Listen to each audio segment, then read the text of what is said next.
소개 말씀 감사드립니다. 저는 이 윤리 연수 강좌 강의 부탁을 받고 제가 할 만한 내용인가라는 좀 고민을 했었는데요. 그래도 저희 기관에서 폐이식을 꽤 많이 하고 있고 또 이제 이식하는 환자들에서 이런 부분에 고민이 꽤 많은 편이라 저희가 했던 고민들을 좀 나누고 또 지금 주환자 보신 선생님들께서 이 환자를 폐이식을 해야 되나 보내야 되나 우리 기관은 안 되는데 일때 이제 이식이 가능한 기관으로 보내야 될 때 보낸다라는 결정을 하실 때 도움이 될 만한 내용도 같이 좀 포함을 했습니다. 제가 오늘 준비한 내용은 이런 순서로 하려고 하고요. 마지막에 이제 저희가 진짜 어떤 고민을 하고 있었는지 이런 것들도 같이 봐주시면 좋을 것 같습니다. 그래서 폐이식이라는 거는 결국에는 본인의 장기의 기능이 다 하지 못해서 누군가로부터 이제 받는 거기 때문에 공여자가 중요합니다. 그래서 이제 공여자는 언제나 부족하기 때문에 폐이식에서의 윤리적 고려사항 중에 가장 중요한 건 이 소중한 공여자의 폐를 누구에게 줄 것인가가 되겠습니다. 그래서 1차적으로 원칙적으로는 이 세 가지의 원칙을 고려를 하게 되는데요. 이 소중한 걸 제일 잘 쓸 수 있는 사람한테 주는 게 윤리적이겠다. 그래서 이제 유틸리티의 원칙, 받아서 제일 오래 살 수 있는 사람한테 주면 좋겠지. 하지만 그렇다고 그러면 젊고 건강한 사람, 폐 말고 다른데 문제 없는 사람한테만 주면 그러면 약하고 좀 나쁜 사람, 컨디션이 안 좋은 사람들은 다 소외받아야 되나? 그러면 더 급한 사람한테 줘야 되지 않나? 라는 이제 생각이 생길 수도 있어서 나라마다 이 응급도라고 하는 거에 따라서 이제 얼로케이션 시스템을 다르게 하고 있습니다만 이런 저스티스의 원칙이라는 것도 있고요. 또 어떤 의미로는 환자의 자율성을 존중해야 되기 때문에 환자가 가지고 있는 자기 의사결정권을 존중해야 된다는 이 세 가지의 원칙을 크게 두고 소중한 이제 공여자의 폐를 이 폐를 원하고 있는 수혜자에게 배정하는 원칙을 가지고 있습니다.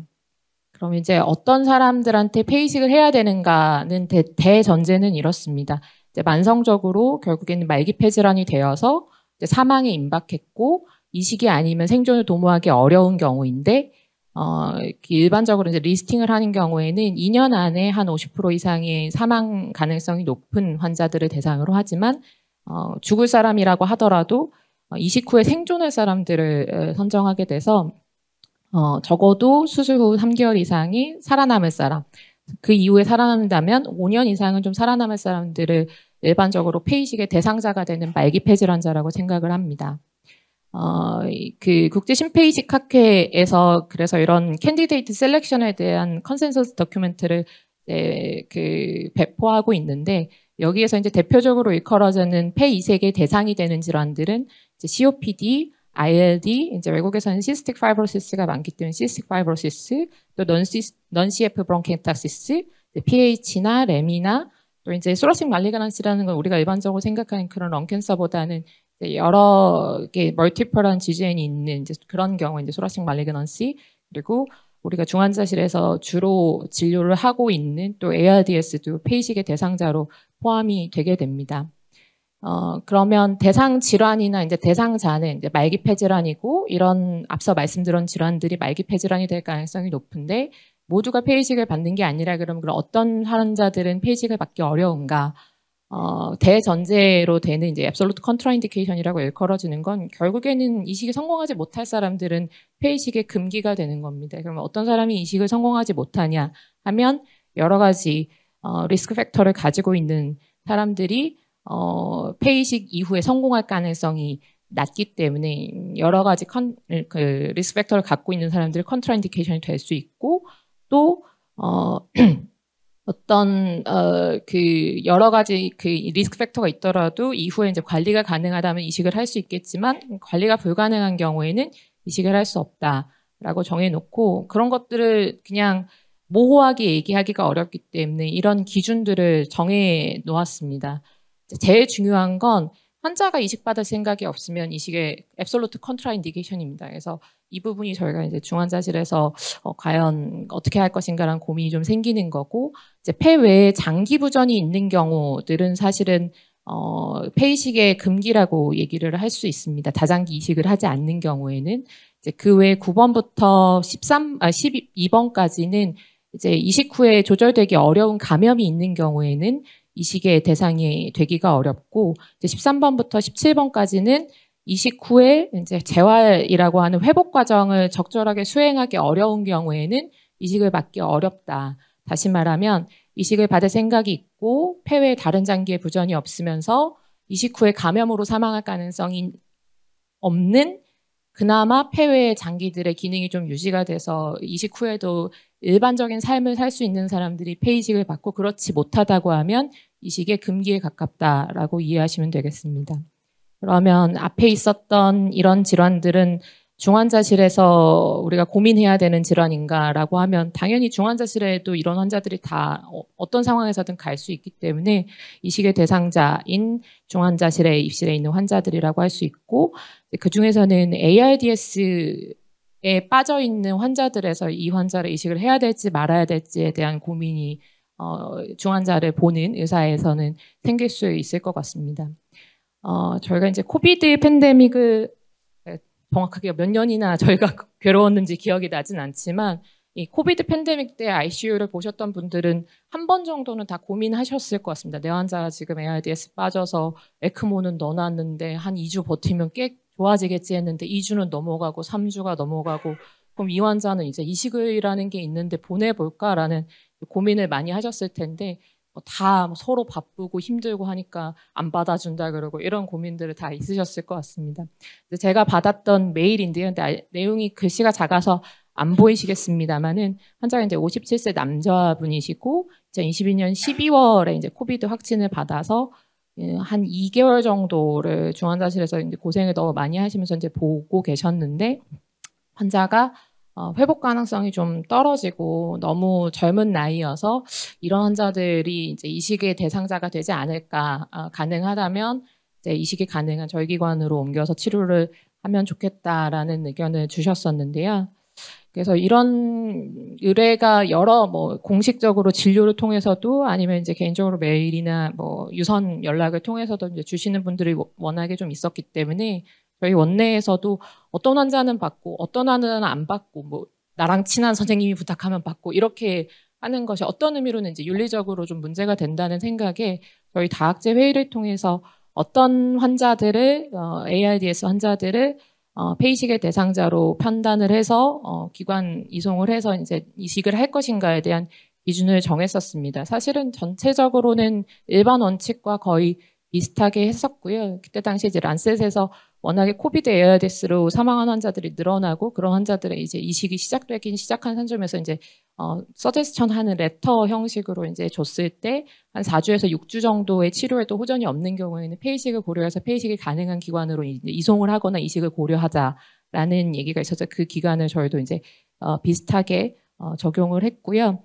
그 외에 나머지 인디케이션은 앞에 얘기했던 리스크 팩터가 없는 환자들을 우선 대상자로 생각했었습니다. 그리고 나이가 너무 많거나 조절되지 않는 감염이 있는 경우에는 이식의 대상자가 아니므로 전원을 고려하지 않겠다 했었는데, 제가 이제 빨간색으로 표시한 게 보이실 수 있겠지만, 원내는 그래도 65세 미만이면 우리가 이제 데리고 있는 환자들은 저희가 지금 저희 기관에서 지금 폐이식을 등록하는 나이를 65세를 기준으로 하고 있는데요. 그래서 기존 저희 원칙인 기준을 맞춰서 이제 리스팅을 하는 걸 고려를 했었고, 이제 원외에서 저희가 이제 전원을 받는 케이스는 아무래도 좀 인력에 문제가 있다 보니까 그래도 좀 오셔서 좋은 결과를 얻을 수 있는 분들을 선정하자 해서 이제 원외에서 오는 경우 이제 60세 미만의 환자들을 이식을 고려해서 전원을 했었고, 전원할 때도 저희 인력이 있어야지 적절하게 이제 성공할 수 있을 거기 때문에 기계가 있는지, 또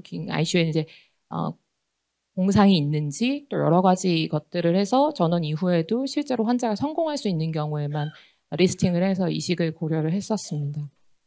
그래서 이게 저희가 막 우후죽순 각각의 주치의들이 이렇게 의뢰를 받기도 하고, 그럼 각각의 주치의한테 기다리고 있는 환자들이 여럿인데 그럼 누구 선생님 먼저 이렇게 받아주고 이럴 수가 없기 때문에 공통적으로 리스팅을 다 이렇게 해서 어떤 환자는 어디로 갔는지 중간중간 저희가 팔로우해서 어디로 보내셨나 이렇게 물어보기도 해서 이제 이런 식으로 리스트를 하기도 했었는데요. 이렇게 보면 2021년 9월부터 2020년 2월까지 리스트를 제가 가지고 왔는데 한 16개 병원에서 이제 저희에게 이제 이식을 고려한 의뢰를 주셨었는데 어떤 환자는 기다리다 보니까 그냥 좋아져서 저희 에크모 뺐어요. 이런 환자들도 있었고요.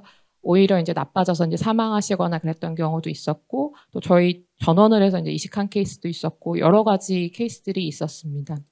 그래서 당시에는 저희가 이제 환자를 전혀 보지 않은 상태에서 이식 타당도를 평가하기가 좀 어려웠기 때문에 전원 보내시는 병원에 이런 식의 이제 그 폐이식의 컨트라인디케이션이 될 만한 내용이 있는지에 대한 체크리스트를 보내드렸었고요.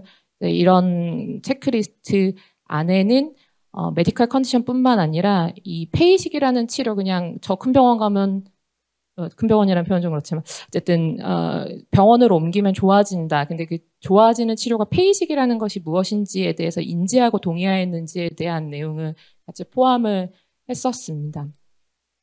그렇다 그러면 이제 다시 돌아와서 이거는 이제 ICU에 있는 환자에서의 이제 윤리적인 원칙이라고는 했지만 이제 ARDS 있는 ICU 환자에서 이제 폐이식을 한다고 했을 때 ICU에 있는 환자들은 특히 ARDS 환자들은 멀티플 리스크 팩터를 가지고 있을 텐데 이게 과연 유틸리티 원칙에 이제 합당한가라는 고민이 생기게 됩니다. 물론 이 환자의 급한 환자여서 이제 응급도가 높은 환자이기 때문에 뭐 어떤 의미로는 저스티스 원칙에는 맞출 수 있지만 이 환자한테 함으로써 더 적절하게 오래 살 수 있는 환자의 기회를 하나 뺏는 게 될 수 있기 때문에 이게 맞나라는 고민이 있을 수 있고 많은 분들이 이런 결정뿐만 아니라 이제 연명 중단이나 뭐 연명 치료의 결정에서도 ICU에 있는 환자들은 자기 의식이 있다고 하더라도 그 의식이 이제 적절하지 못한 경우가 있기 때문에 이게 과연 환자의 의사를 적절하게 반영한 결정인가에 대한 어떤 윤리적인 질문 혹은 고민이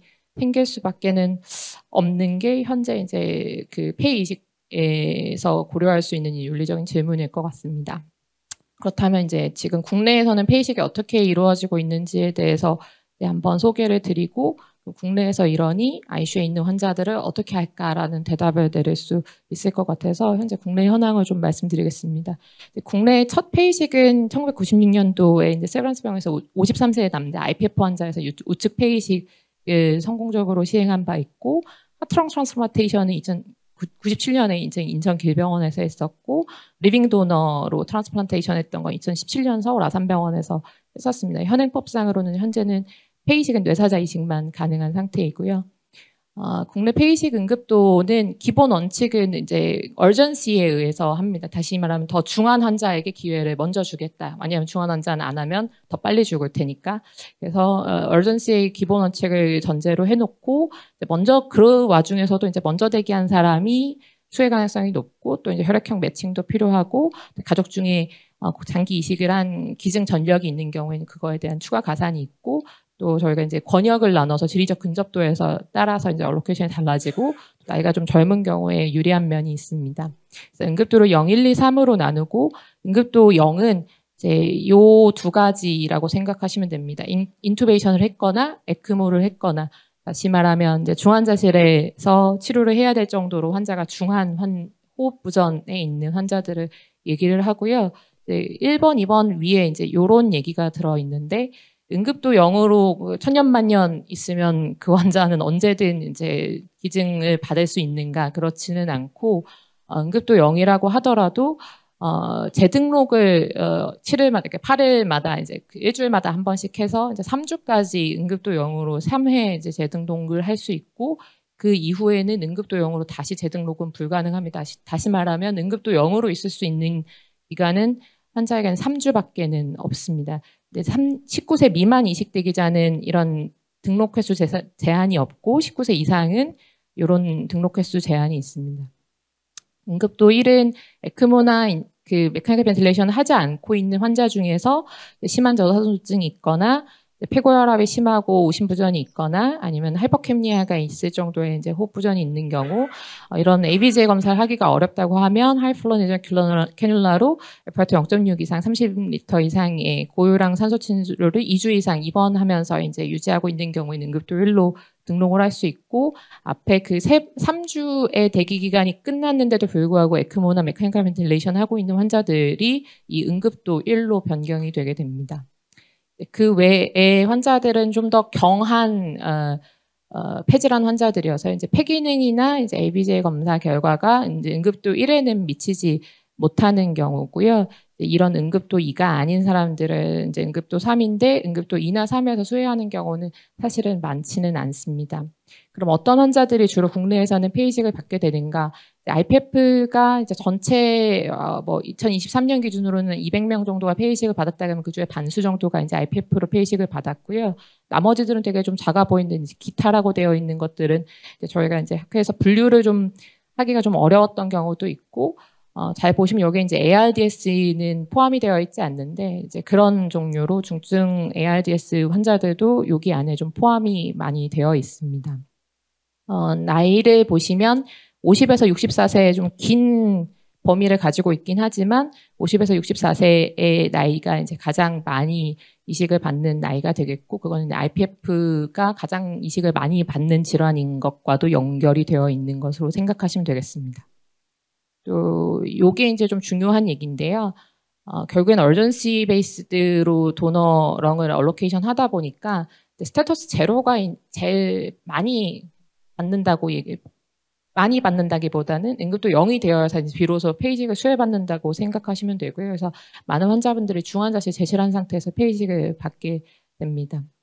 혈액형을 제가 가지고 온 이유가 이제 뒤에 좀 있기는 한데, 이제 본인 혈액형이 무슨 형인지 다들 아실 것 같은데, 전체 뇌사 이식에서도 A형이 많고 B형 그리고 O형, AB형 순으로 이제 뇌사 이식이 진행이 되고 있고, 그거는 그 경향은 폐이식에서도 마찬가지이고요.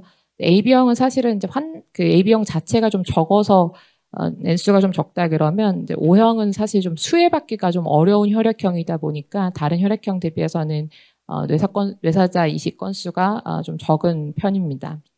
그럼 폐이식을 하는 건 하는 건데 그럼 하면 얼마나 삽니까? 라는 얘기를 해줄 수 있어야 이제 환자가 자기 의사결정을 할 거기 때문에 현재 국내의 뇌사폐이식의 생존율을 코노스에서 이제 보고한 걸 보면 저한테 이제 처음 장기 이식 면담을 오신 환자분들께 그냥 10명 하면 5명 정도 5년 이상 삽니다. 이렇게 말씀드리거든요. 그래서 이제 5년 생존율 보시면 한 46% 정도, 사실 지금은 조금 더 향상되기는 했습니다만은 10년 생각하면 한 10명 중에 2명 정도가 이제 10년 이상 생존하는 경우, 다른 장기 이식 대비해서는 장기 생존율이라는 것이 매우 좀 불량하다고 보기 때문에 이런 점이 이제 캔디데이트의 선정 및 이 폐이식의 의미를 설명해서 그 환자가 이제 자기 의사 결정권을 존중받아서 결정하는데 이런 정보들이 굉장히 좀 중요할 것 같고요.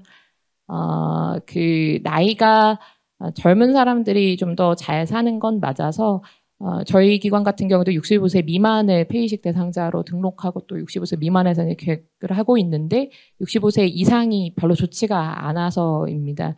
뭐 75세 이상에서도 이식을 했던 케이스는 있긴 합니다만은 3개월, 1년은 살았지만 결국엔 그 이후에 생존을 하지 못했다는 얘기고, 65세, 74세에서 이식을 한 경우에도 그냥 5년 생존만 봐도 좀 더 젊은 사람들에 비해서 한 반 정도밖에 생존 못하기 때문에 너무 고령에서는 이식을 적극적으로 고려하기는 아직은 좀 어려운 부분이 있는 것 같습니다. 아까 응급도 0에서 이식을 하는 경우가 굉장히 많다고 말씀드렸는데, 반 이상이 응급도 0에서 이식을 받는다고 말씀드렸는데, 실제로 응급도 0에서 수술을 받은 경우와 그 외에 응급도에서 수술을 받은 경우에서 이제 생존율의 차이가 나게 되고요. 이런 뭐 여러 가지 현황들을 고려했을 때 이제 폐이식을 할 때의 고민들이 어떤 면이 있을까를 또 말씀을 드려보겠습니다. 국내 장기 기증 추이인데요. 2017년부터 2024년까지를 보면 요거는 이제 조직 기증자 수여서 이제 크게 뭐 변동이 있다 보기는 좀 어려울 것 같고, 장기 기증자 수가 이제 년마다 좀 숫자의 차이는 있습니다만은 전체적으로는 이제 줄어드는 경향이 있고 실제로는 줄고 있습니다. 그런데 장기 이식을 대기하는 환자들은 물론 폐이식은 좀 줄긴 했지만 이제 전체적으로 좀 늘어났고 2019년 대비해서는 어떤 의미로는 거의 2배 가깝게 늘어나 있는 상태입니다. 폐이식은 뭐 나머지 장기들도 사실은 마찬가지입니다만은, 그러니까 장기 이식을 하는 사람은 적고 받고 싶은 사람은 늘어나고 있는 그런 불균형이 있는 겁니다. 그래서 그런 그 불균형이 있기 때문에 이식을 대기하는 중에 사망하는 환자들도 있습니다. 물론 이제 대기자별 이제 분포는 아니지만 500명 대기한다 그러면 그 중에 125명 정도는 장기 이식 대기 중 사망을 하는 경우가 되겠습니다. 그렇다 그러면 이 세 가지의 윤리 원칙을 기준으로 했을 때 고령이고 스테터스 제로는 장기 생존율이 낮은데 이런 스테터스 제로들 특히 뭐 나이가 더 있다 그러면 그런 환자들한테 얼전시 베이스로 우선권을 주는 게 맞나라는 생각이 어떻게 보면 윤리적인 원칙에 어긋나지 않나라는 생각이 들 수 있을 것 같습니다. 66세 남자분이시고요. 이제 다른 기관에서 이제 중환자실에서 메카니컬 벤틸레이션 에크모를 적용하고 있는데 그래도 이대로는 이제 오래 살기 어려우시니 이식 가능한 병원에 가서 한번 확인해 보시라. 에크모를 떼드리기는 어려울 것 같다. 이렇게 설명을 들으셨던 것 같습니다. 환자분은 원래 병전에는 이렇게 이 중환자실 가기 전에는 크게는 문제는 없었고 레프트 피머 LVN으로 RA로 계속 치료하던 중에 이제 생겼던 문제로 2차 병원에서 피머 오피를 했었고 그 이후에 이제 ARDS에 빠져서 다른 기관에 가셔서 이제 에크모까지 적용을 하고 난 뒤에 전원 문의를 왔던 상황입니다. 그래서 이제 저희가 다학제 회의를 매번 하기가 좀 어렵기 때문에 메일로 상의를 하는데요. 이제 1번 의사는 이식 말고는 환자가 저기서 좋아질 가능성은 없어 보이기는 하는데 고령, 이게 66세라는 거죠. 그 고령이고 최근에 힙을 수술했으면 수술 직후에 걷는 게 재활이 잘 안 될 것 같고 원래 RA 때문에 먹고 있었던 면역 저하 상태를 고려했을 때는 우리가 이제 데리고 있는 환자는 모를까? 전원을 통한 이식 고려 대상으로는 어려울 것 같다라는 답변을 했고요. 또 한 명의 저희 이식팀 선생님은 RA, ILD 자체는 그전에는 굉장히 경미했었던 건데 수술 후에 그냥 ARDS 가능성이 더 높고 고령 말고는 다른 이식 불가 사항은 없어 보이고 그렇다고 저기 계속 계신다고 환자가 좋아질 것 같지는 않을 것 같은데 전원을 하면 좋겠다. 다시 한번 이 환자를 적극적 이식 대상으로 고령만 아니라 그럼 고려해 볼 수 있겠다라고 의견을 주셨는데 다만 저희가 그 전에 바로 직전에 이제 이식 고려해서 전원을 했던 환자가 있어서 지금은 좀 어려우니 좀 기다려서 다시 얘기해보면 어떻겠냐 이렇게 의견을 준 거죠. 다학제 팀에서도 서로 의견이 좀 갈렸던 겁니다. 결론을 내기 위해서는 이식에 적절한 대상자인가라는 판단을 했을 때 회복 가능성이 없기 때문에 그 이식을 해야 되는 환자인 건 맞다라는 이제 의견은 일치하지만 위험 인자에 대한 판단에서 두 의사의 의견이 달랐던 겁니다. 그러면 이제 이 환자한테 이식되기 기회를 주는 게 맞을까? 의료 인력도 없고 지금 이거 데리고 와서 해야 되는데 라는 이제 고민이 있었는데 결국엔 이 환자는 전원은 어려울 것 같다. 사실 이제 저희가 전체 팀이 이제 두 명만 있는 건 아니기 때문에 이제 전원은 불가하다 해서 이제 이 환자가 어떻게 되셨는지 그 뒤에 저희가 팔로우는 못했습니다만은 이런 경우에 그 외에 다른 이식을 대기하고 있는 환자들을 고려해서 이제 전원하지 않았는데 과연 이 환자는 그럼 어떻게 됐을까라는 이제 생각을 하게 되죠. 왜 그렇다면 이 환자만 생각했을 때는 왜 기회를 주지 않았을까 생각이 드시지만 다른 환자들이 많기 때문입니다. 그래서 단기이식 대기자별 이제 평균 대기 시간을 보시면 물론 이제 신장이식 엄청 많이 기다리기는 하지만 폐이식도 1년 이내에 수술하는 사람이 많은 건 이건 이제 응급도가 좀 높기 때문에 그렇고요.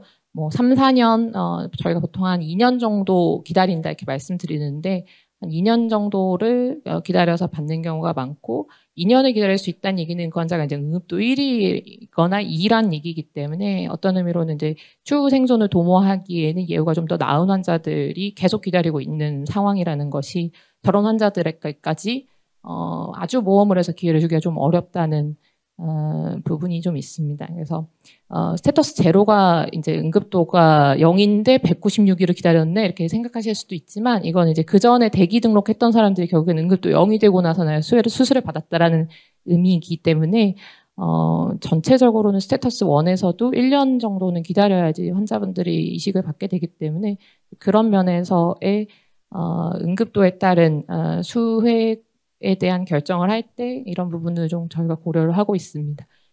그래서 저희가 이제 앞에 3주만 기다리고 그 뒤에는 다시 응급도 1이 된다고 말씀드렸었는데 그게 사실은 그전에는 그렇지 않았습니다. 근데 이걸 저희가 이제 변경하게 된 이유가 있었는데요. 이제 그 선정 기준을 개선을 하기로 했었는데 그 목적이 기증자는 적고 이식 대기자는 많고 결국엔 대기하다가 사망하는 그런 걸 좀 줄여야 되지 그것보다는 결국에는 하고 난 다음에 살 수 있는 사람들을 해야지 언제까지 환자들한테 이식해도 한 5년 사는 사람이 반밖에 안 돼요라는 얘기를 우리가 하면 안 되지 않냐. 사실은 좋은 사람들을 하면 폐이식도 잘 살 수 있다라는 걸 보여줘야 되지 않겠냐라는 어떤 목적을 가지고 개정을 하게 됐고요. 이제 생존율이 낮은 응급도 0으로 그야말로 천년 몇 년 기다리는 걸 못하게 하기 위해서 이제 재등록 기회를 이제 3번을 부여하고 그 이후에는 응급도 1로 전환하는 이제 내용의 개선안을 했고요. 그래서 이 내용이 이번에 이제 개정된 응급도에 반영이 되었고, 이제 그것은 아무렇게나 하면 안 되기 때문에 이제 그 앞에 보여드렸던 그 근거를 가지고 했었고, 그럼 왜 19살 미만은 천년만년이 되고 19살 넘으면 천년만년이 안 되냐에 대한 기준도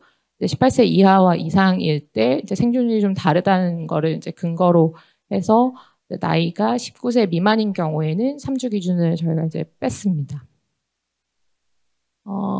그 O형 IPF 환자의 다른 케이스를 말씀드리려고 합니다. IPF 진단 2020년에 받았고 환자가 이제 항섬유화제를 복용하면서 이제 마지막 외래 때의 엑스레이가 요 정도였고요. 이제 65세 환자였기 때문에 사실은 65세에 그 현폐 기능이 한 70% 정도 된다? 그럼 이 환자한테는 환자에게 나중에 이게 나빠지는 병이니까 폐이식 해야 될 수도 있습니다라는 얘기를 사실은 진료실에서 하지 않습니다. 왜냐하면 이 환자가 폐이식을 받아야 되는 정도로 질병이 진행했을 때는 이식 수혜 가능성이 없는 환자로 보기 때문에 그래서 이렇게 지내셨던 분인데 그 기준이라는 것이 그래서 이제 IPF 환자들에서는 이제 폐 기능이 뭐 1년에 10% 이상 떨어질 때 또 그 속도가 좀 빠를 때 산소를 쓰기 시작할 때 이제 대기를 하게 되는데 앞에 환자는 이제 나이를 이유로 이제 리스팅을 하지 않은 환자였습니다. 그런데 환자 이제 마지막에 외래 왔을 때만 해도 괜찮아서 아마 외국을 가셨던 것 같고요. 독일 가셨는데 갑자기 급성악화가 돼서 거기서 인투베이션하고 에크모를 넣었습니다. 2주 정도 이제 그 환자가 이제 독일에 있고 보호자분들이 이제 원래 다니던 병원이니까 이제 오셔서 그 에어 앰뷸런스를 타고 본원으로 전원을 왔습니다.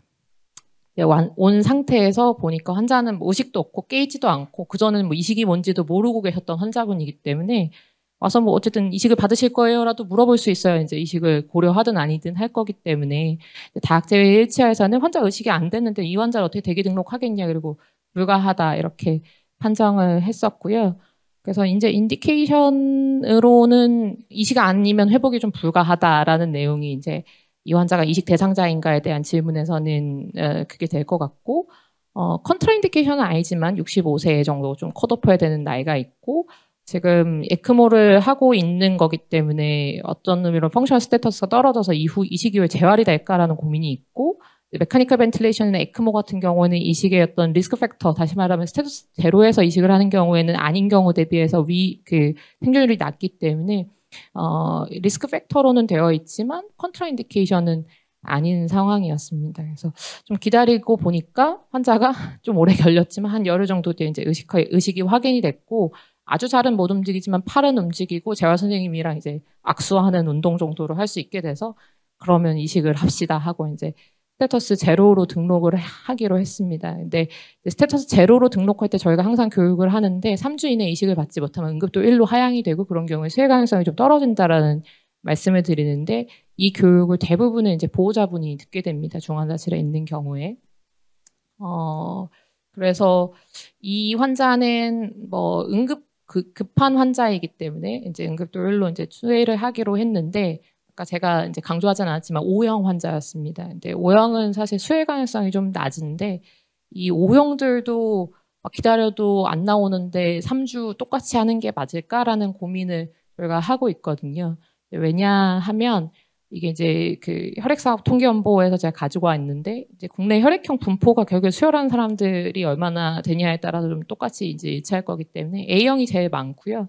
B형, O형은 비슷하고 AB형이 그냥 아예 프레밸런스가 좀 낮은 편인데 그 그 우리가 혈액형 원칙이 A형은 A형 거 받을 수 있고 O형 거 받을 수 있고 이런 게 되기 때문에 O형은 O형이 아니면 수혈받을 가능성이 높지 않아서 결국에는 기증자의 수, 기증자의 혈액형의 비율, 받고자 하는 이제 O형의 수 이런 걸 고려하면 O형은 대기 기간이 좀 깁니다. 그래서 A형이나 B형에 비해서 이제 A형은 많으니까 서로 주는 사람도 좀 많고 받는 사람도 좀 많다 그러면 A형은 좀 짧게 기다리고 O형은 400일 정도 결국엔 1년 이상을 대기를 해야지 수혜하는 거라 그러면 O형 환자들은 3년이라고 얘기하거든요. 대기 시작할 때. 그래서 굉장히 좀 많은 기간을 기다려야 된다. 그러면 응급도를 똑같이 3번만 가능하다라는 거를 이제 O형에 똑같이 적용하는 게 과연 윤리적으로 맞느냐. 그럼 나머지 A형, B형, O형들은 다 들고 일어나야 되는 일 아닙니까?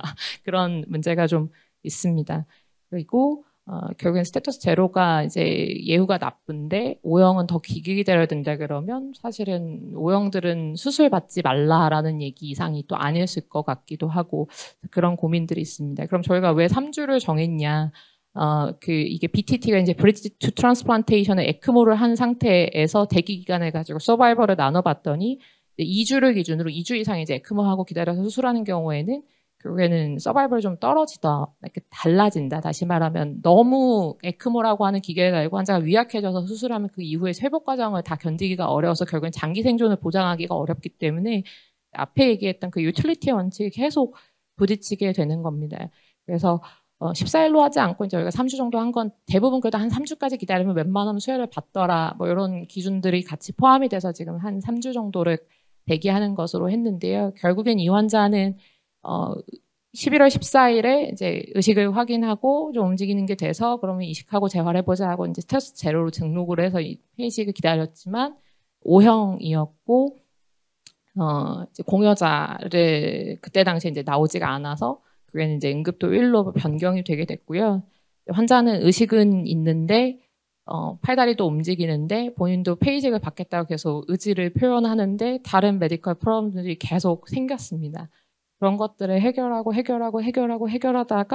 2023년 2월 9일 한 3개월 정도의 에크모를 하고 있던 중에 페이식 수혜를 받게 됐는데 이 환자가 정말 운이 좋았네요가 아니라 사실은 저희가 이제 도너가 그 마지날 도너라고 해서 이제 도너가 좀 안 좋아 보일 때는 굳이 이 도너를 이제 사용하지 않는 경우들이 있는데 모두가 거절한 도너를 받아서 환자 수술을 했었는데요. 이게 도너 정보인데 폐렴이 양쪽에 있던 도너였어서 롭도 무겁고 시크리션도 많고 뭐가 좀 있는 것 같기도 하고 그러고 이제 환자 상태도 썩 좋지 않았던 상태라서 수술하고도 이제 에크모 달고 수술을 끝냈었는데요. 결국엔 수술 이후에 한 일주일 안에 이제 septic shock으로 사망하셨습니다. 그래서 O형은 혈액형 수혜 가능성이 낮은데 이제 같은 스테터스 조건을 사용하는 게 맞을까라는 질문은 저희가 아직 답을 못 내렸고요. 이제 올해 저희 연구에서도 이런 식으로 이제 3주 이상 해서 모탈리티가 난 케이스가 대기 중 사망한 경우가 있는가? 혹은 뭐 수혜를 받았더라도 너무 마지막 도너를 통해서 이제 제대로 된 이득을 보지 못한 경우가 맞는가에 대한 고민들을 좀 하고 있는 상태라 이건 좀 차후에 어떻게 될 건지는 좀 봐야 될 것 같습니다. 선생님 정리 좀 부탁드릴게요. 네, 죄송합니다. 이런 부분들이 좀 있는 거고요. 그래서 이런 내용들이 이제 저희가 고민하고 있는 부분이고, 그 뒤에 내용은 환자의 이제 의지와 관련된 건데요. 이제 외부에서 저희에게 이제 그 이식과 관련해서 이제 전원 문의를 주시는 경우에 환자는 원래 잘 지냈다가 ARDS에 빠져서 본인이 폐이식에 대한 인지가 거의 없는 경우가 많습니다. 그런 경우에는 저희가 이제 전원 전에 이식의 의미에 대해서 보호자분께 이제 충분히 좀 설명을 드리는 편이고요. 그래서 환자가 의사를 반영하기 어려운 경우에 이제 어떻게 할 것인가를 보면 이제 보호자 대진을 해서 환자가 좀 빨리 진행하는 ARDS에서 저희가 이제 이식을 고려한 전원을 하기로 했던 케이스고요. 환자가 젊었고 그전에는 다른 질환이 없었던 분입니다. 그래서 전원을 해서 안정제를 감량하고 의식은 다 깼는데 환자가 모터가 없었었던 케이스입니다. 그래서 신경과 협진을 했더니 환자는 스트로크가 의심되는 상태였고요. 그래서 이런 내용을 가지고 다시 다학 제외를 해서 결국은 헤모로직 임팍이 의심되는 상태에서 사이드 위크니스가 있는 환자는 이식을 하기가 어렵다라고 했고 환자는 의식은 회복이 되지 않고 결국에 이제 보호자분들은 지속적으로 이제 폐이식을 원했고요. 이제 환자가 할 건지 아닌 건지에 대한 결정을 하기가 어려워서 지속적으로 에크모 하고 있었던 상태에서 사망을 했습니다. 그래서 환자의 의사를 반영하기 어려운 경우에는 이제 저희는 다학제 팀에서 특히 이제 보호자의 가족의 의견을 충분히 이제 고려를 해서 하고, 이 사전의료 의향서가 있다면 이건 적극적으로 활용하는 한편이고요. 윤리위원회 케이스를 보여드릴 수 있었으면 좋았을 것 같은데 저희 병원 케이스는 없었고, 가능하다면 이제 법적 조언을 활용하는 방향으로도 하고 있습니다. 그래서 이식 대기를 할 땐 항상 사회경제적 상황을 파악하기 위해서 저희가 사회사업팀 통해서 가족 구성원이나 또 이제 경제적 상황에 대한 파악을 하는 편이고, 이 가족 구성원에서 메인 케어기버로 이제 지정된 사람에게서 환자의 의사를 반영하기 어려운 경우에 이 보호자의 의사를 반영해서 치료를 하고 있고, 결혼도 안 했고 가족도 없고 이런 경우에는 이제 법정 대리인을 미리 정해서 이제 위임장을 받아놓는 형식으로 환자의 의사를 최대한 반영하려는 노력을 하고 있습니다.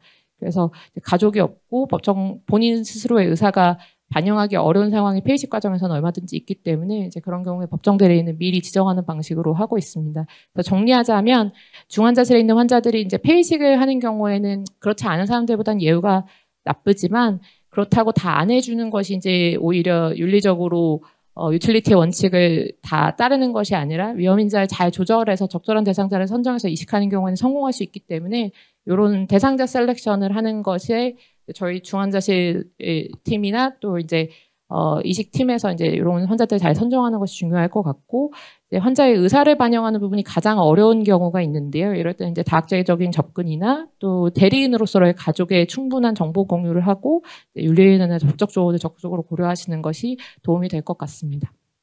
감사합니다.